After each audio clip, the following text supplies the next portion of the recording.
আজকে মা বাড়িতে বানিয়েছিল আমার একটি ভীষণই favourite recipe KFC style chicken strips, যেটা খুব সহজেই বাড়িতে তৈরি হয়ে যায়।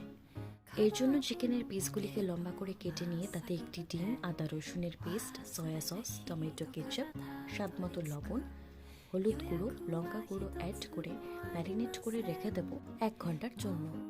এবার আরেকটি মিক্সিং বলে 1 কাপ ময়দা, হাফ কাপের চেয়ে একটু কম কর্নফ্লাওয়ার, ম্যাগি ম্যাজিক মশলা, হলুদ গুঁড়ো, লঙ্কার গুঁড়ো এবং স্বাদমতো লবণ দিয়ে ভালো করে মিক্স করে নেব। এবার অল্প অল্প জল ছিটিয়ে এটিকে ভালোভাবে মেখে কর্নফ্লেক্সের আকার দিয়ে দেব, আর এক্সট্রা ময়দাটাকে ছাঁকনির সাহায্যে চেলে নেব। এবার একটি ম্যারিনেট করা চিকেনের পিস নিয়ে সেটির গায়ে এই ফ্লেক্সগুলি ভালোভাবে হাত দিয়ে চেপে কোট করে নেব। এবার একই পদ্ধতিতে বাকি চিকেনের পিসগুলিকেও কোট করে নেব। এবার গরম তেলে গোল্ডেন ফ্রাই করে নিলেই রেডি হয়ে যাবে আমাদের KFC style crispy chicken strips.